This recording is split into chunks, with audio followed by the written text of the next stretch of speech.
السلام علیکم جی، کیا حال چال ہے آپ سب لوگوں کے؟ ناول مہرام بائی مریم مظفر کی یہ سیکنڈ ایپیسوڈ ہے۔ ناول کا آغاز کرتے ہیں۔ اس سے پہلے میں آپ کو ایک بات بتا دوں کہ ناول کی جو اصل والی جو کہانی شروع ہوگی نا وہ فورتھ ایپیسوڈ سے ہوگی۔ تو پہلے 3-4 ایپیسوڈ میں آپ نے حوصلہ رکھنا ہے، اور اگر آپ کو نہیں بھی اچھا لگا تب بھی آپ نے سننا ہے، کیونکہ آگے جا کے ناول انٹرسٹنگ ہونا شروع ہوگا، ٹھیک ہے؟ بہت سے لوگ ایسے کرتے ہیں کہ ایک ایپیسوڈ سنتے ہیں، ان کو زیادہ سے کریکٹرز نظر آ رہے ہوتے ہیں، وہ پریشان ہو جاتے ہیں اور چھوڑ کے چلے جاتے ہیں، حالانکہ وہ اتنا اچھا ناول ہوتا ہے۔ تھوڑا سا ٹائم دیا کریں، اپنے مائنڈ میں ان کریکٹرز کو بٹھانے کی کوشش کیا کریں، 3 ایپیسوڈ یا 4 ایپیسوڈ بس، اس کے بعد آپ کو سب سمجھ آ جانی ہوتی ہے۔ تھوڑا صبر کیا کریں، ٹھیک ہے؟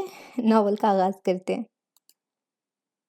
2 سال پہلے وہ ابھی بھی شل تھی جب وہ مہرالنساء کے کمرے سے ہو کر آئی تھی۔ کانوں سے ٹکرانے والی آوازیں گڈ ہو رہی تھیں، ٹکرا رہی تھیں، ذہن میں ایک شور سمجھا تھا۔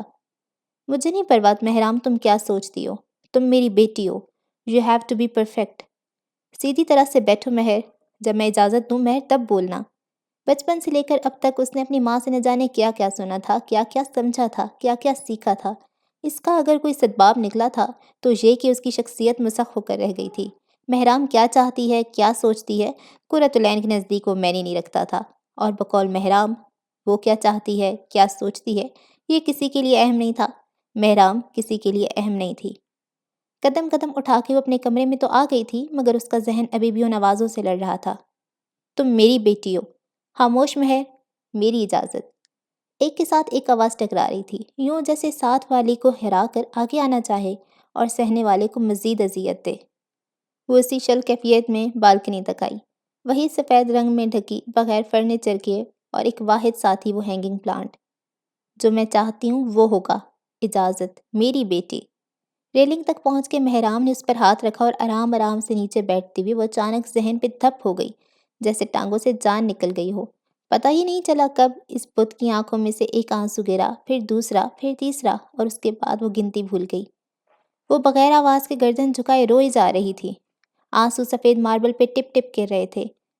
You have to be perfect, تم میری بیٹی ہو، مجھے نہیں پرواہ تم کیا، آواز آہستہ رکھ کر بات کرو، مہرام۔ دفتن اس کے آنسو رک گئے۔ وہ اس آواز کو پہچانتی تھی، یا یہ آواز جو آخر میں آئی تھی اسے وہ کیسے نہیں پہچان سکتی تھی؟ اندھیرے سے روشنی تک لانے والی آواز انسان کو کبھی نہیں بھولتی۔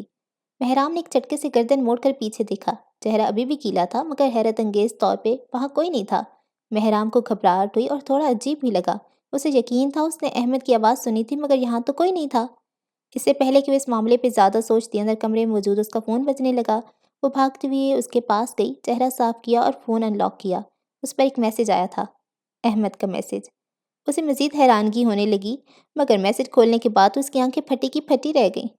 رو کیوں رہی ہو؟ اسے کیسے پتہ چلا؟ مہرام کچھ دیر پتھر کا بت بنی کھڑی رہی، پھر چھوٹے چھوٹے قدم اٹھا کر بالکنی کی جانب بڑھی اور دیکھا نیچے احمد انیکسی میں کھڑا ہے۔ مہرام کی بالکنی سے انیکسی کی پچھلی طرف نظر آتی تھی۔ مہرام پر نظر پڑتے ہی اس نے اس کی طرف ہاتھ ہلایا۔ مہرام وہ بھی نہ کر سکی۔ دور اسے ابھی بھی یقین نہیں آ رہا تھا کہ سامنے کھڑے شخص نے اسے اتنی دور سے آواز لگائی تھی، اور مہرام کو لگا کوئی اس کے پیچھے سے اسے پکار رہا ہے۔ وہ بھی حیرت سے اسے دیکھ ہی رہی تھی جب اس کے ہاتھ میں موجود فون بجنے لگا، جس پر احمد کالنگ لکھا آ رہا تھا۔ وہ اپنے فون کو دیکھ رہی تھی، مگر اس کی سوچ کہیں اور اٹکی تھی۔ اس نے ایک مرتبہ نیچے کھڑے احمد کو دیکھا اور پھر اپنے موبائل کو، اور گرین بٹن دبا دیا۔ کیوں رو رہی تھی؟ اسپیکر سے نکلنے والی بھاری آواز ابھی بھی مکمل طور پر اس کے خیالوں سے آزاد نہیں کر سکی تھی۔ وہ نیچے کھڑے بھورے بالوں والے شخص کو دیکھ رہی تھی، جس پر چاند کی ہلکی ہلکی روشنی گر رہی تھی، اور وہ شخص گردن اٹھائے پودے کے قریب کھڑی لڑکی کو دیکھ رہا تھا۔ مہرام۔ کچھ دیر بعد اس شخص کی آواز دوبارہ اسپیکر میں گونجی، مگر مہرام ابھی بھی اسے ہی دیکھ لی جا رہی تھی، بغیر رکے۔ مہر، مما آ رہی ہیں۔ اس سے پہلے کہ نیچے کھڑا شخص دوبارہ سوال کرتا، مہرام اس کی بات کاٹتی ہوئی بولی، اوہ اچھا۔ ذہن میں چلنے والی آوازیں آہستہ آہستہ دھیمی ہو رہی تھیں، نظریں ابھی بھی نیچے ٹکی تھیں۔ تو اس میں رونے کی کیا بات ہے؟ تھوڑی دیر کی خاموشی کے بعد اسپیکر سے آواز آئی۔ پہلے تو مہر نے اس کی بات پہ اتنا دھیان نہیں دیا، مگر جب اسپیکر سے نکلنے والی آواز باقی تمام آوازوں کو ہرا کر آگے آئی، تب مہرام کو اس کی بات سنائی بھی دی اور سمجھ بھی آئی۔ دماغ خراب ہو گیا تھا میرا، مہرام نے جل کر کہا۔ دل کیا ہاتھ میں پکڑا فون نیچے کھڑے انسان کے سر پہ دے مارے، جو ابھی بھی اسے مسکرا کر دیکھ رہا تھا۔ شکر ہے خدا کا اندازہ تو ہوا۔ مہرام کو بے اختیار ہنسی آ گئی۔ کوئی اور موقع ہوتا تو وہ غصے سے کال کاٹ دیتی، مگر پھر بھی اسے ہنسی آ گئی، اور عادت کے خلاف وہ کہکا لگا کر ہنستی چلی گئی۔ گالوں کے گڑے واضح ہوئے مگر وہ سب سے انجان بس ہنستی چلی گئی۔ نیچے کھڑا شخص اسے دیکھ کر مسکرا رہا تھا، عقیدت سے، خوشی سے ٹھہر کے۔ اس کی ہنسی تب تھمی جب اس کی آنکھوں میں آنسو آ گئے تھے، مگر ابھی بھی وہ ٹھہر ٹھہر کر دھیما دھیما ہنس رہی تھی۔ مہرام، کچھ وقت کی خاموشی کے بعد نیچے کھڑے شخص نے کہنا شروع کیا، تم ایک خوبصورت دل کی لڑکی ہو، یوں گھبرا کر ہار مت مان جایا کرو۔ تم جانتے ہو میں کیوں ڈرتی ہوں؟ تم ہی تو جانتے ہو۔ وہ دونوں ابھی بھی ایک دوسرے کو دیکھ رہے تھے بغیر کچھ بولے، مگر نیچے کھڑے شخص کی اب مسکراہٹ غائب تھی۔ وہ جانتا تھا اسپیکر کے اس پاس موجود لڑکی وہ واحد انسان تھی جو آنکھیں بند کر کے بھی اس پہ اعتبار کر سکتی تھی۔ احمد جہاں زیب کی کہانی مہرام ہمایوں کے بغیر نامکمل تھی۔ ہر انسان کے ڈر ہوتے ہیں مہرام، کچھ کے ڈر انہیں کھا جاتے ہیں اور کچھ اپنے ڈر کو نوچ کر خود سے الگ کرتے ہیں، اس کی آنکھوں میں آنکھیں ڈال کے۔ مہرام کے ذہن سے اب ساری دھند ہٹ چکی تھی، اور اگر کچھ تھا تو اس شخص کے بولے جانے والے الفاظ۔ یہ تمہیں طے کرنا ہے کہ تم اپنے ڈر کی آنکھوں میں آنکھیں ڈال کر اسے نوچ نکالو گی یا وہ مہرام کو کھا جائے گا۔ The ball is in your court۔ مہرام کے ذہن میں اس کا ایک ایک لفظ نقش ہو رہا تھا، اس نے سمجھ کر سر ہلا دیا۔ گڈ، احمد ہلکا سا مسکرایا۔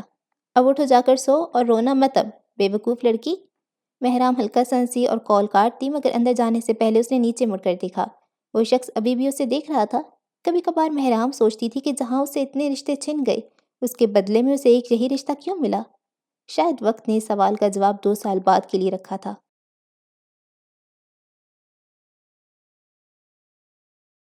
2 سال بعد۔ میں یہاں نہیں رہ سکتی دانی۔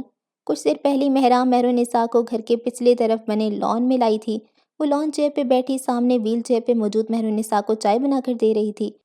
صبح کی ہوا میں ابھی بھی کچھ نمی اور ٹھنڈک تھی۔ مگر کیوں؟ مہرام کے ہاتھ سے کپ تھامتے ہوئے انہوں نے سوال کیا۔ ان کا لہجہ ایک دم سادہ تھا۔ مہرام کی نظریں مہرالنساء کے چہرے پہ اٹک گئیں۔ اس نے ہلکے پیلے رنگ کا سادہ کرتا شلوار پہنا ہوا تھا اور کالے بال گول مول جوڑے میں باندھے ہوئے تھے۔ اس کے برعکس ویل چیئر پہ موجود عورت کے کندھوں کے ارد گرد شال تھی اور ہر وقت کے ڈائی شدہ کالے بال آدھے سفید ہو چکے تھے۔ مہرام نے انہیں کوئی جواب نہیں دیا بلکہ ہاتھ بڑھا کر ان کے سفید بالوں کو چھوا۔ مہرالنساء ایک دم ساکت ہو گئیں۔ بابا نے اپنی زندگی میں ایک اپارٹمنٹ خریدا تھا۔ ان کی ڈیتھ کے بعد ان کا ایک دوست استعمال کر رہا تھا۔ میں نے آنے سے کچھ ہفتے پہلے ان سے کہہ دیا تھا اپارٹمنٹ خالی کر دیں، تو اب میں وہی رہوں گی۔ وہ ساتھ ساتھ ان کے سفید بالوں پہ ہاتھ پھیر رہی تھی، ساتھ ساتھ بول رہی تھی، میں آپ کو یہ نہیں کہوں گی میرے ساتھ چلیں، مگر اگر کبھی آپ آنا چاہیں تو موسٹ ویلکم۔ اس نے ہلکی سی مسکراہٹ کے ساتھ اپنی بات مکمل کی، اور فکر مت کریں، میں وہاں اکیلے رہ لوں گی۔ فجر کے ساتھ نے مجھے کافی کچھ سکھا دیا ہے۔ مہرالنساء کی چائے انچھوئی ان کے ہاتھ میں موجود تھی، وہ بس اپنی نواسی کو دیکھے جا رہی تھی۔ تمہیں مجھے ایسے نہیں دیکھنا چاہیے تھا۔ مہرالنساء کے کہنے پہ مہرام نے ان کی طرف دیکھا۔ کیسے؟ تمہاری ہر چیز کو سنبھالنے والی دانی کو تمہیں اتنا بکھرا ہوا نہیں دیکھنا چاہیے تھا مہر۔ اسے لگا کسی نے اس کا دل مٹھی میں لے لیا ہو۔ وہ صحیح کہہ رہی تھی۔ بچپن سے لے کر اب تک مہر نے صرف اپنی نانی ہی کو آئیڈیالائز کیا تھا۔ اب ان کو یوں دیکھ کے اسے تکلیف ہوتی تھی، شدید تکلیف۔ مہرام کچھ دیر سامنے موجود وجود کو دیکھتی رہی، پھر اپنے سفید ہاتھوں میں ان کا جھریوں زدہ ہاتھ لیا۔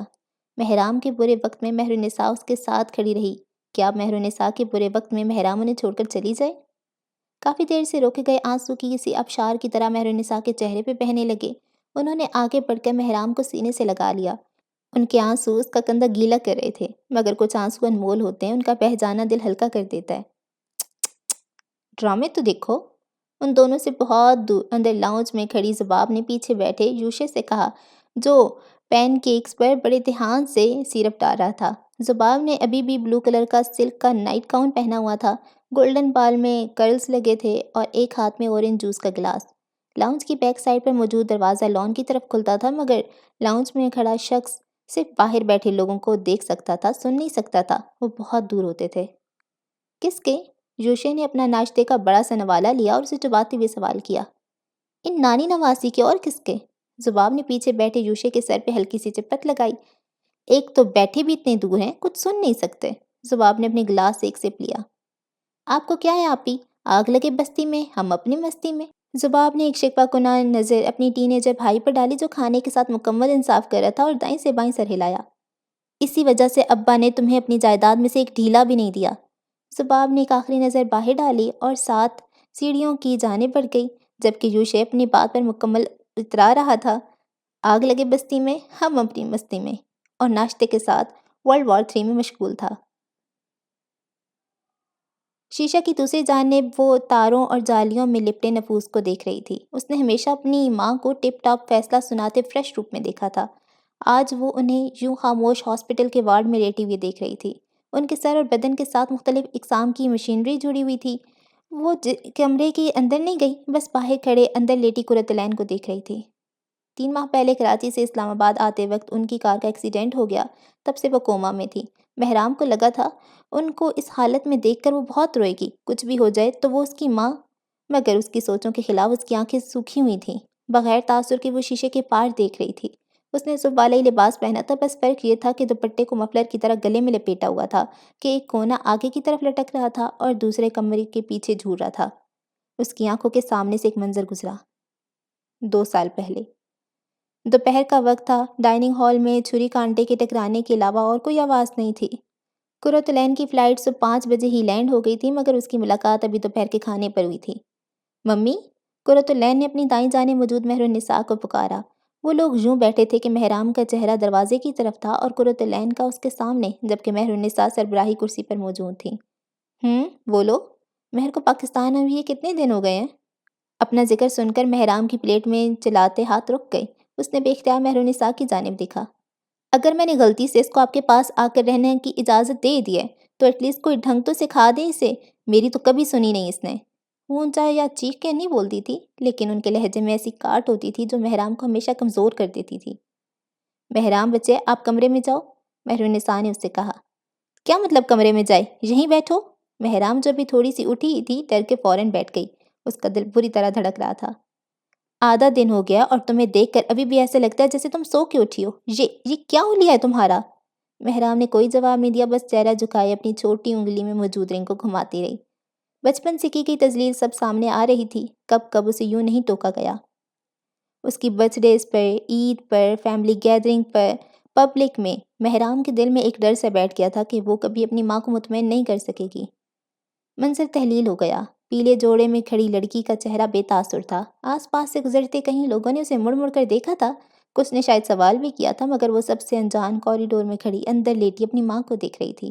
آنکھوں کے سامنے ایک اور منظر ابھرا۔ 2 سال پہلے مہرام پچھلے آدھے گھنٹے سے نیکسی میں احمد کا انتظار کر رہی تھی۔ وہ اس وقت رونا نہیں چاہتی تھی، وہ صرف گھبرا گئی تھی، اور وہ یہ سب ہمیشہ سے احمد سے ہی شیئر کرتی تھی۔ پاکستان جانے کے بہت سالوں بعد ان دونوں کا کانٹیکٹ ہوا تھا، اور تب ہی سے مہرام اور اس کے درمیان ایک عجیب سا تعلق بن گیا تھا کہ جب بھی مہرام پریشان ہوتی یا اسے مشورہ چاہیے ہوتا تو وہ احمد کو میسج کرتی، اور وہ کبھی اس کی کال نہ کاٹتا اور میسج کا جواب بھی کچھ لمحوں میں دے دیا کرتا۔ کتار در کتار موجود گملے خاموشی سے اس سیاہ بالوں والی لڑکی کو پریشانی سے ٹہلتے ہوئے دیکھ رہے تھے۔ دفتن ہی اسے اپنے پیچھے بائک کی رکنے کی آواز آئی۔ اس نے پیچھے مڑ کر دیکھا۔ احمد بائک کو ایک سائڈ پہ کر رہا تھا۔ اس کو وہاں دیکھ کر اندر تک سکون اترا تھا۔ احمد کے بھورے بال کچھ ماتھے پہ بکھرے تھے اور شرٹ کی آستینیں اوپر تک فولڈ تھیں۔ بازو پہ موجود نشان واضح تھا۔ مہرام نے اسے بات کرنے کے لیے منہ کھولا، مگر وہ اسے بغیر دیکھے اندر کی جانب مڑ گیا۔ مہرام کو حیرت کا دھچکا لگا، اور تھوڑا سا بڑا بھی، مگر وہ رکی نہیں اور اندر اس کے پیچھے گئی۔ مما آ گئی ہیں، اس نے اس کے پیچھے سے پکارا، جو اب کچن کاؤنٹر کے قریب کھڑا پانی کی بوتل سے گلاس میں پانی اونڈیل رہا تھا۔ اس کے بالوں اور گردن پہ موجود رگیں تنی ہوئی تھی اور منہ لال ہوا تھا، مگر مہر نے ان چیزوں پہ غور نہیں کیا۔ تو احمد کی آواز کسی بھی جذبے سے خالی تھی۔ وہ ایک کے بعد ایک گلاس تھوڑا تھوڑا بڑھتا جاتا اور پیتا جاتا۔ تم ان سے ملو گے نہیں؟ احمد کی مہرام کی طرف کمر تھی، اسی وجہ سے وہ اس کے چہرے کو نہیں دیکھ پا رہی تھی۔ میں کیا کروں گا؟ اس نے ایک اور گلاس اندر اتارا اور اپنے سامنے موجود کچن کاؤنٹر پہ دونوں ہاتھ یوں رکھ لیے کہ کندھوں کے درمیان گردن جھکی ہوئی تھی۔ کیا مطلب تم؟ مہرام پلیز لیو۔ مہرام کی بات کو کاٹتے ہوئے اس نے کہا۔ اس کی آواز جتنی دھیمی اس وقت تھی اتنی ہی بھاری، شاید وہ دانت پیسے ہوئے بول رہا تھا۔ مہرام خاموش ہو گئی۔ اب اسے تھوڑا تھوڑا ڈر بھی لگ رہا تھا، مگر اس سب کے باوجود وہ وہیں کھڑی رہی۔ مہرام؟ احمد نے ہلکی سی گردن موڑ کے مہرام کی طرف دیکھا۔ اس کا چہرہ مکمل لال تھا۔ اب مہرام کو سمجھ آیا تھا وہ اسے کیوں جانے کا کہہ رہا تھا۔ Please leave. کچھ لمحے مہرام اسے دیکھتی رہی، پھر آہستہ آہستہ پیچھے کی طرف قدم اٹھائے اور انیکسی سے باہر بھاگ گئی۔ پیچھے احمد نے خود کو کمپوز کرنے کے لیے لمبے لمبے سانس لینا شروع کر دیے۔ جانتا تھا وہ ہرٹ ہوئی ہوگی، مگر وہ کسی اور کا غصہ مہرام پہ نہیں اتار سکتا تھا۔ آج آنکھوں کے سامنے ہاسپٹل کا وارڈ واپس آ گیا تھا اور اندر لیٹا خاموش شخص۔ وہ ان سے کافی کچھ کہنا چاہتی تھی، انہیں ہاتھ لگانا چاہتی تھی، مگر اسے ڈر تھا کہیں اس کی باتیں سن کے وہ اسے اس حالت میں بھی اس میں نقص نہ نکالے۔ کاش مما آپ نے مجھ میں رہنے دیا ہوتا تو آج ہمارے درمیان اتنی دیواریں نہ ہوتیں۔ پیلے جوڑے والی لڑکی اب دور جا رہی تھی، کوریڈور کا وہ خانہ اب خالی ہو چکا تھا۔ یہ ایک چھوٹے سے کیبن کا منظر تھا جس میں احمد جہاں سے بیٹھا اپنے کچھ کلائنٹس کے ساتھ محض گفتگو تھا۔ لکڑی کے ٹیبل کی دوسری طرف دو لوگ بیٹھے تھے اور پاور سیٹ پہ احمد، جس پر پیچھے کھڑکی سے آتی دھوپ گر رہی تھی۔ کیونکہ کھڑکی بلائنڈرز کی طرز پہ بنی تھی اسی لیے دھوپ خانوں کی صورت پہ اس پہ گر رہی تھی۔ دفتر میں اس کے قریب موجود فون بجنے لگا۔ اس نے ایکسکیوز کر کے اسپیکر اٹھایا۔ دوسری طرف والے شخص کی بات سن کے اس کے تاثرات یکدم تبدیل ہوئے۔ چہرے پہ کلفت طاری ہو گئی، مگر جلد ہی اس نے اس پہ قابو پا لیا۔ تھوڑی دیر بعد جب وہ لوگ گئے تو وہ اپنا کوٹ چیئر پہ لٹکاتے ہوئے آفس کے کونے میں موجود الیکٹرک کیٹل کی طرف بڑھا اور ساتھ موجود کپ میں اس میں گرم پانی اڈیلا۔ تاثرات اب مکمل طور پہ سخت ہے۔ خاموش آفس کا دروازہ کھلا اور ایک نفوس اندر داخل ہوا۔ سارے ماحول میں اچانک سے فیمل پرفیوم کی خوشبو کے ساتھ ہیل کی ٹک ٹک کی آواز پھیل گئی۔ ذباب نے پیلے رنگ کا لون کا جوڑا پہن رکھا تھا، گولڈن بال کرل کیے ہوئے تھے اور ایک کندھے میں ہینڈ بیگ چھو رہا تھا۔ گڈ مارننگ، اس کی آواز سنتے ہی احمد کو لگا اس نے ثابت زہر اگل لیا ہو، مگر وہ پھر بھی بے نیازی سے چائے بناتا رہا جبکہ ذباب اب ان چیئرز میں سے ایک پر بیٹھ گئی جس پر کچھ دیر پہلے وہ لوگ بیٹھے تھے، یوں کہ احمد کی اس کی طرف کمر تھی۔ کیا کام ہے؟ احمد نے روکھے لہجے میں سوال پوچھا۔ کیا ضروری ہے کہ میں اپنے ہونے والے شوہر سے صرف کام کے متعلق ملنے آؤں؟ اس نے اپنا لہجہ حد درجہ شیریں کرنے کی کوشش کی۔ اتنی اچھی مت بنو، زہر لگ رہی ہو۔ احمد ذباب کے سامنے موجود ایک کرسی پہ بیٹھ گیا۔ ان دونوں کے درمیان ایک میز تھی، جبکہ دوسری طرف ذباب کا منہ غصے سے لال ہو گیا۔ کام بتاؤ ذباب، اس نے اپنی چائے میں سے گھونٹ پڑتے ہوئے کہا۔ مجھ سے تمیز سے بات کیا کرو، یہ جس پراپرٹی پہ تم ناک بن کے بیٹھے ہو نا، یہ میرے باپ کی عنایت ہے۔ پہلی بات، اس پر بیٹھنے کے لیے مجھے تم جیسی بلا کو جھیلنا پڑتا ہے، اور دوسری بات، اس نے اپنی چائے کا گھونٹ بھرا، باپ کی تھوڑی خدمت کی ہوتی تو آج تم اس پراپرٹی پہ ناگن بن کے بیٹھی ہوتی۔ جتنے سکون سے احمد نے کہا تھا اتنی ہی زور سے ذباب کو اس کی بات چبھی تھی۔ اگر کوئی کام نہیں تو جا سکتی ہو تم، احمد نے اپنا فون اٹھاتے ہوئے سوال کیا۔ مجھے بھی کوئی شوق نہیں تمہاری بکواس سننے کا، صرف تم سے یہ کہنے آئی تھی کہ اپنی دانی کو اس گھر سے نکالو۔ ایک جھٹکے سے احمد نے گردن اٹھا کے اسے دیکھا۔ اب لگا نا تیر نشانے پر، ذباب نے دل میں سوچا۔ اس نے اپنا لہجے میں چبھن پیدا کی۔ کچھ دن بعد ویسے بھی شادی کے مہمان آنا شروع ہو جائیں گے اور وہ بیچاری اکیلی ایک کونے میں۔ وہ ان کا گھر ہے ذباب، احمد نے دانت پیستے ہوئے اس کی بات کاٹی۔ جہاں لوگ غصے میں چیخ چیخ کر اپنا غبار اتارتے ہیں وہاں وہ الٹا اتنے ہی آرام سے بولا کرتا تھا۔ وہ چاہے وہاں پر ایک کونے میں پڑی ہی کیوں نہ رہیں، تم یا میں کوئی بھی انہیں نہیں نکال سکتا۔ اس نے زور سے اپنا کپ سامنے موجود ٹیبل پہ پٹکا۔ گرم مایا اچھل کر اس کے ہاتھ پہ بھی گرا، مگر وہ اس سے بے نیاز بولتا رہا۔ مگر عنقریب وہ یہ گھر تمہارے نام کر دیں گی جس طرح ہاسپٹل کیا تھا۔ میں پھر بھی انہیں نہیں نکالوں گا، وہ میرا سارا خاندان ہے، سمجھی، اور آئندہ ایسا سوچنا بھی مت۔ انگلی اٹھا کے اسے وارننگ دی۔ تو تم ایسا نہیں کرو گے؟ ذباب نے اپنا غصہ دباتے ہوئے سوال کیا۔ ہرگز نہیں، ہر لفظ پہ زور دیتے ہوئے اس نے کہا۔ ٹھیک ہے، نہ کرو، میں خود کر لوں گی۔ اس نے اپنا بیگ اٹھایا اور ٹک ٹک کرتی باہر چلی گئی۔ پیچھے اس کے پرفیوم کی خوشبو ابھی بھی تازہ تھی۔ نہ جانے ہر بار اس عورت کو دیکھ کے اسے قتل کرنے کی خواہش اور بڑھتی تھی۔ پتہ نہیں وہ اس سے شادی کیسے کرے گا، احمد نے دل میں سوچا۔ یہ ایک پسماندہ اپارٹمنٹ بلڈنگ کا منظر تھا۔ جگہ جگہ سے سیڑھیاں ٹوٹی ہوئی تھیں اور نالیوں سے گندا پانی ابل ابل کے باہر کی جانب بڑھ رہا تھا۔ مہر اس ایڈریس پر آئی تھی جو اسے بازل سے ملا تھا۔ بہت دھیان سے وہ سیڑھیاں چڑھ رہی تھی کہ کہیں کوئی چوہا نہ نکل آئے یا سیڑھی ہی نہ ٹوٹ جائے، اور ریلنگ کو ہاتھ لگانے کا تو اس نے سوچا بھی نہیں تھا۔ احتیاطی طور پہ پہلے ہی نوک کو دوپٹے سے ڈھک لیا تھا، ڈسٹ الرجی جو تھی۔ تھوڑی دیر بعد وہ اپنے مطلوبہ فلیٹ کے سامنے کھڑی تھی اور دروازہ نوک کرتے رہی۔ بیل بھی غائب ہے، عجیب۔ کچھ دیر کے بعد دروازہ کھلا اور سامنے ایک 19-20 سالہ دراز قد لڑکا نمودار ہوا۔ مہرام پہلے ہی کمر سیدھی کر کے کھڑی ہو گئی۔ اس لڑکے کو وہاں دیکھ کر ہی اس نے اندر ہی اندر گھبرانا شروع ہو گئی تھی۔ مجھے مجاہد رؤوف سے ملنا ہے، اپنی گھبراہٹ پہ قابو پاتے ہوئے اس نے کہا۔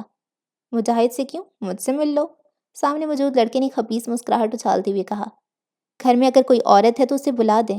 اندر سے وہ ڈر رہی تھی، ایک تو یہ علاقہ اور سامنے کھڑی مصیبت، مگر اسے اپنی جھجک پہ قابو پانا ہی تھا دانی کے لیے۔ اس سے پہلے کہ وہ لڑکا اور بدتمیزی کرتا، اندر سے ایک نسوانی آواز آئی۔ کون ہے سیف؟ ایک دبلی پتلی عورت دوپٹے سے ہاتھ صاف کرتی ہوئی ظاہر ہوئی۔ آپ کون؟ اس عورت نے لڑکے کو سائڈ پہ کرتے ہوئے سوال کیا اور مہرام نے سکا سانس لیا۔ مجھے مجاہد رؤوف سے ملنا ہے۔ یہاں تو ایسا کوئی شخص نہیں رہتا۔ پھر آپ مجھے بتا سکتی ہیں کہ آپ کے گھر میں پہلے کون رہتا تھا؟ بچکانا سوال تھا مگر اس نے پھر بھی کر لیا۔ یہ تو مالک مکان ہی بتا سکتا ہے جی۔ آپ پھر مجھے مالک مکان کا نمبر دے دیں پلیز۔ اس سارے منظر میں وہ لڑکا ابھی بھی دروازے کے ساتھ ٹیک لگائے سامنے کھڑی مہرام کو دیکھ رہا تھا، اور مہرام نے دل ہی دل میں دعا کی، خدا کر اس کی آنکھیں نکل آئیں۔ باجی جی، بڑا ہی کوئی منحوس انسان تھا وہ۔ مالک مکان کا نمبر ملنے کے فوراً بعد ہی مہرام نے اس سے رابطہ کیا، ایک اوپن ایئر ریسٹورانٹ میں بلا لیا۔ وہ ایک ادھیڑ عمر، بڑی سی توند اور سانولی رنگت والا آدمی تھا، جو آتے ساتھ ہی سامنے موجود پیسٹریوں اور کیکس پر کسی صدیوں کے بھوکے کی طرح ٹوٹا۔ مہرام چپ چاپ اپنے جوس کے چھوٹے چھوٹے گھونٹ پھٹتے ہوئے حیرت بھری نظروں سے اسے دیکھنے لگی۔ آس پاس کے لوگ اپنے اپنے کاموں میں مصروف تھے۔ منحوس کیسے؟ مہر نے سوال کیا۔ پیسٹریوں کی پلیٹ کو اچھی طرح صاف کرنے کے بعد وہ آدمی بولا، 2 مہینے وہ کمبخت میرے گھر میں رہا، مگر مجال جو اس نے کبھی وہاں کی صفائی کی ہو یا کرایہ دیا ہو۔ ایڈوانس بھی نہیں دیا تھا اس خبیث نے۔ اس کا بس نہیں چلتا تو کئی عظیم گالیاں اس کی شان میں کہہ ڈالتے۔ آپ کے پاس؟ مہرام بولنے ہی والی تھی جب اس کی بات کاٹتے ہوئے بولے کہ کہیں ان کی دکھ بھری داستان رہ نہ جائے۔ اور تو اور کوئی ایسا، انہوں نے ڈکار مارا، دن نہیں ہوگا جس میں محلے داروں نے شکایت نہ کی ہو۔ مہرام بے چینی سے وہاں بیٹھی تھی۔ آپ کے پاس؟ دن کو غائب رہتا، راتوں کو آ کر اونچی آواز میں گانے لگا لیتا، 1 2 دفعہ تو اس کی ہاتھا پائی بھی ہوئی تھی۔ انہوں نے پھر اس کی بات کاٹی، اب کہ مہر نے واضح آنکھیں گھمائی تھی۔ عجیب! بے غیرت کو جب میں نے کہا کہ میں پولیس بلا لوں گا تو میرے گھر کے شیشے توڑ دیے۔ اچھا، مہرام نے طنز کرتے ہوئے کہا، مگر 2 مہینے بعد ہی خبیث خود ہی کہیں چلا گیا۔ کہاں گیا آپ کو کچھ پتہ ہے؟ مہر نے ان کی بات کاٹی اور آگے ہو کر بیٹھی۔ نہیں جی، لیکن 2 مہینے بعد اپنے گھر کے باہر جی مجھے ایک لفافہ ملا جس میں 2 مہینوں کا کرایہ بھی تھا اور ساتھ ایڈوانس پیمنٹ بھی۔ آپ نے پتہ کروایا وہ لفافہ کس نے دیا آپ کو؟ مہرام جواباً بولی، نہیں جی، مجھے میرے پیسے مل گئے، نیا کرایہ دار بھی آ گئے، مجھے اور کیا چاہیے تھا؟ مہرام نے افسوس بھری نظروں سے سامنے بیٹھے جوس پیتے شخص کو دیکھا، جو الوہی سی چمک اس کے چہرے پر آئی تھی، وہ اچانک ہی مایوسی اور تھکن میں تبدیل ہو گئی۔ آپ کے پاس اس کی کوئی تصویر، کوئی ایڈریس، کچھ تو ہوگا نا؟ ایک آخری سہارے کے تحت اس نے پوچھا۔ ہاں جی، ایک نمبر ہے میرے پاس اس کا۔ کچھ دیر سوچنے کے بعد وہ بولے۔ مہرام غور سے سننے لگی۔ یہ، انہوں نے فون سے ایک نمبر نکال کے اس کے سامنے رکھا۔ جب اسے یہ گھر دیا تھا تب وہ جہاں کام کرتا تھا اس نے دیا تھا مجھے۔ مہرام جانتی تھی جیسے وہ یہاں سے سارے نشان مٹا کر گیا تھا وہاں پر بھی نہیں ہوں گے، مگر وہ پھر بھی ایک آخری امید کا سہارا لینا چاہتی تھی۔ وہ بازل کو ثابت کرنا چاہتی تھی کہ وہ بے وقوف نہیں، علی کو ثابت کر دینا چاہتی تھی کہ وہ کمزور نہیں، اور سب سے بڑھ کر وہ مہر النساء کو دکھانا چاہتی تھی کہ وہ بھروسے کے قابل ہے۔ دوائیاں لے جاؤ، ختم ہو گئی ہیں۔ میرا پرس بھی لاؤ، میں تمہیں پیسے دیتی ہوں۔ مہر النساء ساتھ کھڑی ملازمہ کو حکم دے رہی تھی جب دروازے پہ ہلکی سی دستک ہوئی اور زباب اندر داخل ہوئی۔ مہر النساء کے چہرے کے زاویے ایک دم سخت ہو گئے۔ انہوں نے ملازمہ کو جانے کا اشارہ کیا اور خود کو مصروف ظاہر کرنے کے لیے گود میں موجود دوائیوں کے ڈبے میں ہاتھ مارنے لگیں۔ کیا کر رہی ہیں پھپھو؟ زباب نے ان کے پیچھے موجود صوفے پہ بیٹھتے ہوئے سوال کیا۔ وہ کمر کیے ڈریسنگ ٹیبل کے سامنے اپنی ویل چیئر پہ بیٹھی تھیں۔ کام بتاؤ؟ زباب کی تو مانو اندر تک زہر اتر گیا ہو۔ سارے ہی سائیکو ہیں یہاں۔ میں تو آپ کے ساتھ گپ شپ لگانے آئی تھی، اور آپ؟ زباب نے ہر درجہ شیریں لہجے میں کہا۔ میں اپنے معیار کے مطابق گپ شپ کرنا پسند کرتی ہوں۔ تم کام بتاؤ اور اتنی اچھی مت بنو، زہر لگ رہی ہو۔ زباب نے اندر ابلتے اشتعال کو قابو کرنے کی کوشش کی۔ ان کو تو وہاں لے جا کر ماروں گی جہاں پانی کی جگہ بھی نہیں ہوگی۔ پتہ نہیں آپ لوگوں کو میں کیوں اس قدر زہر لگتی ہوں، کیا نقصان پہنچا دیا میں نے آپ لوگوں کو؟ سب کو خوش رکھنے کی کوشش کرتی ہوں، اپنے کام سے کام رکھتی ہوں۔ میرے تو اس سر پر باپ ہے نا ماں۔ اگر سامنے مہرام ہوتی تو وہ ضرور اس کی داستان سن کر پگھل جاتی، مگر مہر النساء نے اپنے دل پیچھے بیٹھی عورت کے لیے پتھر کر لیا تھا۔ میں تو یہاں آپ کی ہی سہولت کے لیے مشورہ لائی تھی کہ اگر آپ کو نہیں پسند آپ کی بیماری کے بارے میں ذکر ہو تو آپ کچھ دنوں کے لیے اپنے ہاسپٹل میں شفٹ ہو جائیں۔ مہر النساء نے ایک جھٹکے سے گردن موڑ کے اسے دیکھا، وہ اکھلا گئی تھی۔ اگر آپ چاہیں تو، میں جانتی ہوں کوئی آپ کو مجبور نہیں کر سکتا یہاں سے جانے کے لیے، یہ آپ کا گھر ہے، مگر وہ اٹھ کر ان کے قدموں کے قریب بیٹھ گئی۔ پھپھو آپ عزیز ہیں مجھے، میرے بابا کے بعد آپ ہی سہارا بنی ہیں، اور اب جب یہاں ٹھہرنے والے مہمان شادی میں مدعو ہونے والی عورتوں آپ کو حقارت بھری نگاہوں سے دیکھیں گی، مجھ سے برداشت نہیں ہوگا۔ زباب نے دیکھا کہ مہر النساء پگھل رہی ہیں، اس لیے اس نے گرم لوہے پہ ایک آخری ضرب لگائی۔ اور آپ احمد کو تو جانتی ہیں، اگر کسی نے یہاں آپ کی بیماری کو موضوع بنایا تو وہ بفر جائے گا، اور آپ کے معاملے میں تو وہ ہے بھی حساس۔ اس کو معلوم تھا مہر النساء اس کی بات پہ غور ضرور کرے گی۔ اپنی خود مختاری ان کے لیے سب سے زیادہ محبوب تھی، اپنی گردن وہ کسی کے سامنے نہیں جھکائے گی۔ بازل کا سن کر بہت افسوس ہوا تھا۔ بازل کے ٹرینر نے کہا۔ وہ نمبر ملنے پہ مہرام نے جب اپنے ایک دوست کے ذریعے ٹریس کروایا تھا تو اسے معلوم ہوا کہ وہ نمبر ایک ریسنگ کلب کا تھا اور حیرت انگیز طور پہ اس کا بھائی بھی اس کلب کا حصہ تھا۔ ان سے رابطہ کرنے کے بعد کچھ دیر پہلے ہی مہرام ان سے ملنے ریسنگ گراؤنڈ پر آئی تھی۔ میں ملا تھا اس سے کورٹ میں ایک بار، مگر اس نے سلام تو دور کا جب منہ ہی نہیں لگایا۔ انہوں نے شکایت کی۔ مہر کو حیرت نہیں ہوئی اس کے بھائی سے کس کس کو شکایت نہیں تھی۔ کیا آپ مجھے اس انسان کے بارے میں بتا سکتے ہیں؟ مہر نے ٹائم ضائع کیے بنا ان کے سامنے مجاہد کا شناختی کارڈ رکھ دیا جو اسے مالک مکان نے ڈھونڈنے پہ دیا تھا۔ نہیں، یاد تو نہیں آ رہا۔ کچھ دیر تصویر کو دیکھتے رہنے کے بعد انہوں نے جواب دیا۔ تھوڑا غور کریں، کیا پتا؟ سر یہ لیں۔ مہرام کی بات ساتھ والی کرسی پر آ کر بیٹھتے ایک 19-20 سالہ لڑکے نے کاٹی۔ پانی کی بوتل سامنے موجود ادھیڑ عمر شخص کو تھما کر جب وہ مہرام کی طرف مڑا تو پہلے شوق اور بعد میں خوشی اس کے چہرے پہ پھیل گئی۔ تم؟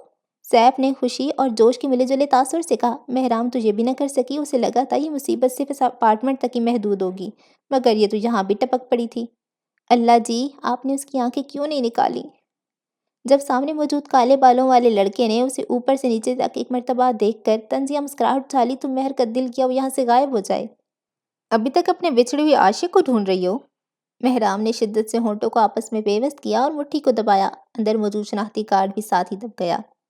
تم اسے جانتے ہو سیف؟ جانتا تو نہیں ہوں مگر جاننا ضروری چاہوں گا۔ مہر کا دل زور زور سے دھڑک رہا تھا۔ اندر ہی اندر اسے اپنے اوپر پڑنے والی نظروں سے کوفت ہو رہی تھی۔ اس نے جلدی سے اٹھنے کے لیے اپنا بیگ پکڑنا چاہا مگر اسی ساتھ میں ہاتھ میں موجود شناختی کارڈ نیچے گر گیا۔ اس سے پہلے کہ وہ اٹھاتی ساتھ موجود شخص نے پٹی دکھاتے ہوئے اچک لیا۔ یہ تو یاور حبیب ہے۔ شناختی کارڈ پہ تصویر پہچاننے کے بعد اس نے الجھ کر مہرام کی طرف دیکھا۔ تم اسے ڈھونڈ رہی ہو؟ تم جانتے ہو اس لڑکے کو؟ مہر کی بجائے ٹرینر نے سوال کیا۔ ہاں، یہ تو فروخ حبیب کا بھائی ہے۔ مہرام کے پلے کچھ نہیں پڑ رہا تھا۔ 2 سال پہلے فروخ سر کے جنازے پر ہی اس کے بھائی سے میری ملاقات ہوئی تھی اور 2-3 بار وہ اسے اپنے میچز میں بھی لائے تھے۔ اوہ، تو یہ بات ہے، اس کے ٹرینر نے کہا جبکہ مہرام ابھی بھی ہونکوں کی طرح سیف کا چہرہ دیکھ رہی تھی۔ یہ لوگ کون ہیں؟ بالآخر اس نے سوال کر ہی لیا۔ فروخ حبیب میرے کلب کا سب سے بہترین ریسر تھا جسے ایک کوے نے چیٹنگ سے ہرا دیا تھا۔ کالے بالوں والا لڑکا ان کی بات کاٹتے ہوئے بولا، مگر وہ کچھ دیر پہلے کے لڑکے سے بہت مختلف لگ رہا تھا۔ اس کے چہرے پہ سختی پھیلی ہوئی تھی۔ سیف؟ انہوں نے اس کو غصے سے گھورا۔ میں نے کچھ غلط تو نہیں کہا؟ اگر وہ کوہ نہ آتا تو ابھی فروخ سر ہمارے ساتھ ہوتے۔ وہ ہنوز اسی سخت لہجے میں بات کر رہا تھا۔ یہ کس کی بات کر رہا ہے؟ مہرام نے ٹرینر سے سوال کیا۔ انہوں نے ایک گہری سانس خارج کی اور سیف کی طرف دیکھا جو اب مہر کی طرف پورا مڑے اسے کہانی سنانے کو بےتاب تھا۔ فروخ حبیب پچھلے 14 سالوں سے اس کلب میں ریسنگ کر رہے تھے۔ وہ میرے آئیڈیل تھے۔ انہیں ہرانا مشکل ہی نہیں، ہم سب کے لیے ناممکن تھا، مگر 2 سال پہلے ایک کوہ ہمارے کلب کا حصہ بنا۔ اس میں کچھ خاص نہیں تھا، بس وہ ایک بگڑا ہوا امیرزادہ تھا جسے بس اپنی ضد منوانی ہوتی تھی۔ ہر لفظ کے ساتھ اس کا لہجہ مزید تلخ ہو رہا تھا۔ اس نے فروخ سر سے شرط لگائی کہ اگر وہ ان کے ایک ریس میں جیت گیا تو وہ ہمیشہ کے لیے ریسنگ چھوڑ دے گا۔ وہ تلخی سے ہنسا۔ ہم سب کو پتا تھا وہ ہارے گا مگر وہ جیت گیا چیٹنگ سے۔ اس نے چیٹنگ پہ زور دیا۔ بڑے فخر سے کمر اکڑا کے چلتا تھا وہ کہ میں جیت گیا۔ لوزر کہیں گا۔ روز وہ آتا اور فروخ سر کو چڑھاتا۔ اس کی وجہ سے وہ ڈپریشن میں چلے گیا اور اسی ڈپریشن میں انہوں نے خودکشی کر لی تھی، اور یہ سب اس ایڈیٹ بگڑے ہوئے کوے کی وجہ سے ہوا تھا۔ بول بول کے جب وہ چپ ہوا تو اس کا چہرہ غصے سے لال ہو کر دہک رہا تھا۔ مہرام ابھی بھی اسے دیکھ رہی تھی جب ٹرینر بولے، یہ بازل کی بات کر رہے مہرام۔ مہر کی آنکھیں پوری کی پوری کھل گئیں۔ نام مت لیں اس کوے کا۔ وہ پھٹ پڑا تھا۔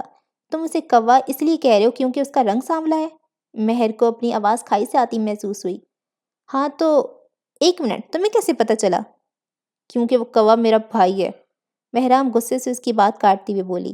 اسے غصہ سیف پر نہیں تھا کہ وہ بازل کی رنگت کا مذاق اڑا رہا ہے، اسے غصہ اپنے بھائی پر تھا جس کی شرط لگانے والی عادت انہیں اس اندھے کنویں میں دھکیل لائی تھی۔ You are an idiot بازل Humayun, the biggest idiot I have ever known۔ ملاقاتی کمرہ ویسا ہی تھا جیسے مہرام چھوڑ کر گئی تھی، وہی سوراخ دار جالی، دھول سے لپٹی ہوئی کرسی اور اس کے پار موجود بند دروازہ۔ آج پھر مہر اسی ملاقاتی کمرے میں لوٹ آئی تھی۔ اسے دیکھتی بازل ایک دم بفر گیا۔ تم پھر؟ کرسی سنبھالتی اس نے کہا۔ فروخ حبیب کون ہے؟ بغیر وقت ضائع کیے مہر جالی کے قریب ہوئی اور اپنی کالی آنکھیں بازل کے سانولے چہرے پہ گاڑ دیں۔ کون؟ وہ ہونکوں کی طرح اس کا چہرہ دیکھنے لگا۔ دیکھو بازل، میں پہلے ہی بہت تھک گئی ہوں، پلیز نو مور گیمز۔ میں تمہارے دیے گئے ایڈریس پہ گئی، وہاں سے مالک مکان کو کانٹیکٹ کیا۔ اس نے اس مجاہد رؤف، انگلیوں سے کوٹ کیا، کا نمبر دیا تھا اور وہ نمبر بدقسمتی سے تمہارے ریسنگ کلب کا نکلا۔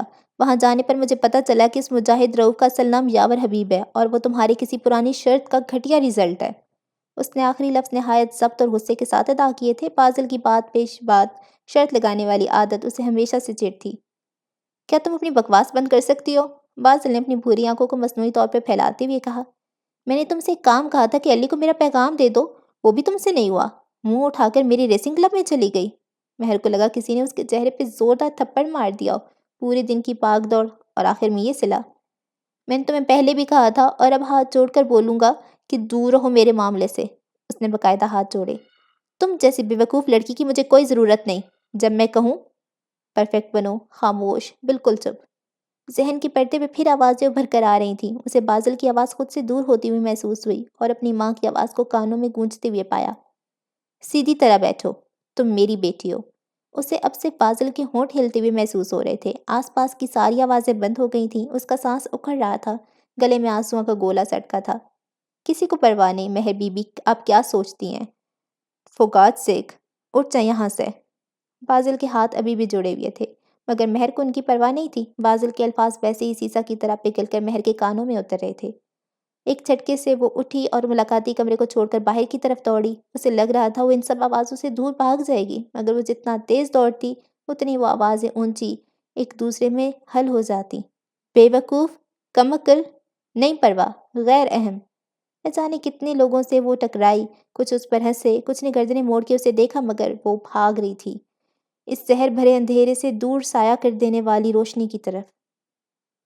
پارکنگ ایریا میں پہنچ کے اس نے سکون کا سانس لیا، اپنی گاڑی کے بند شیشے پہ دونوں ہاتھ رکھ کے ان آنسو کو بہنے دیا جو گلے میں اس کے تھے۔ پارکنگ ایریا میں کسی ذی نفس کا نام و نشان نہیں تھا، صرف گاڑیوں کی بند بتیاں اس لڑکی کو تعصب سے دیکھ رہی تھیں۔ مہرام ہمایوں بے وقوف ہے، مہرام ہمایوں کی کسی کو ضرورت نہیں، مہرام ہمایوں نالائق ہے۔ وہ مدھم آواز میں خود سے کہہ رہی تھی، خود کو یاد دلا رہی تھی جب اس نے اپنے پیچھے سے ایک حقارت بھری آہ سنی۔ اس نے چہرہ اٹھا کے سامنے موجود کالے شیشہ کو دیکھا جس میں ایک کالا کوٹ پہنے سوٹڈ بوٹڈ آدمی اسے محظوظ نظروں سے دیکھ رہا تھا۔ مہرام کے جبڑے تن گئے۔ کہا تھا نا مس ہمایوں، یہ آپ کی بس کی بات نہیں۔ علی اس کے پیچھے کھڑا اس کے کانوں میں زہر انڈیل رہا تھا۔ یہ ہم مردوں کی دنیا ہے، یہاں کچھ عورتیں ہمارے شانہ بشانہ کھڑی تو ہو جاتی ہیں مگر ان میں آپ جیسی جذباتی اور بزدل عورتوں کا شمار نہیں ہوتا۔ مہرام کا دل چاہا اسے تھپڑ لگا دے، اس کا سر گاڑی کے شیشے میں مار دے، مگر خود پر قابو پاتی اس نے اپنی خواہش کو اندر ہی اندر دبا دیا۔ آخر صحیح تو کہہ رہا تھا وہ، مہرام ہمایوں کو چلے ہی جانا چاہیے تھا، سب کچھ چھوڑ کر، اس کی کسی کو ضرورت نہیں۔ گاڑی کو ویلا کی پتھریلی روش پہ پارک کرتی ہوئے اس نے اندر قدم بڑھائے۔ ماتھے پہ بال کچھ بکھرے ہوئے تھے اور کچھ ہاتھ سے پیچھے کیے ہوئے، ایک کندھے پہ کوٹ لٹکایا ہوا اور دوسرے ہاتھ کی انگلیاں موبائل پہ تیزی سے چلاتا نوک کی سیدھ میں وہ سیڑھیاں چڑھ رہا تھا جب زباب کی آواز پہ وہ رک گیا جو اپنے سامنے موجود ملازمہ سے کچھ کہہ رہی تھی۔ زباب نے فیس ماسک لگایا ہوا تھا، بال جوڑے میں بند تھے اور ملازمہ اس کا پیڈیکیور کر رہی تھی۔ پھپھو کا سارا سامان پیک کیا تھا نا؟ وہ پوچھ رہے تو ملازمہ سے رہی تھی مگر صاف ظاہر تھا وہ کسی کو بتانا چاہ رہی تھی کہ کس کو کیا یہ تم لوگوں کو بتانے کی ضرورت ہے۔ جی بی بی جی، کسی رپورٹ کی طرح اس نے جواب دیا۔ بی بی جی نہیں، بڑی بیگم صاحبہ بولو۔ اس نے حیرت سے سیڑھیوں کے قریب کھڑے احمد کو دیکھا۔ ایسے کیا دیکھ رہے ہو؟ تمہیں نہیں پتہ پھپھو ہاسپٹل شفٹ ہو گئی ہیں؟ منٹ کے 1000ویں حصے میں احمد کے تاثرات ہمسر تبدیل ہو گئے۔ اب وہ پریشان لگ رہا تھا، شدید پریشان۔ وہ فوراً سے اپنی گاڑی کی طرف بھاگا۔ زباب کو وہ آ کر بعد میں دیکھ لے گا، فی الحال اسے اپنی ہونے والی بیوی کا پھیلایا ہوا گند سمیٹنا تھا۔ اچھا جی، تو ایپیسوڈ نمبر 2 بھی ختم ہو گئی ہے اور تھوڑی تھوڑی کہانی نکل کے آ رہی ہے۔ جو بندی ہے، کیا نام ہے، مہرام سوری، تو مہرام کو نا اس کی اماں بہت تنگ کرتی رہتی ہیں بچپن سے ہی اور اس کی شخصیت میں بہت ساری کمیاں ہیں۔ اس کے بچپن میں اس کی اماں کے ٹوکنے کی وجہ سے تو وہ ہر ٹائم روتی رہتی ہے، کمزور سی لڑکی ہے، لیکن ناول کی ہیروئن ہی وہی ہیرو ہے کیونکہ ناول کا نام مہرام ہے، تو شاید وہ ان ساری چیزوں کو اوور کم کر کے اور کچھ بن جائے گی آخر میں۔ فی الحال تو مجھے یہی لگ رہا ہے۔ خیر، دعاؤں میں یاد رکھیں۔ اللہ حافظ۔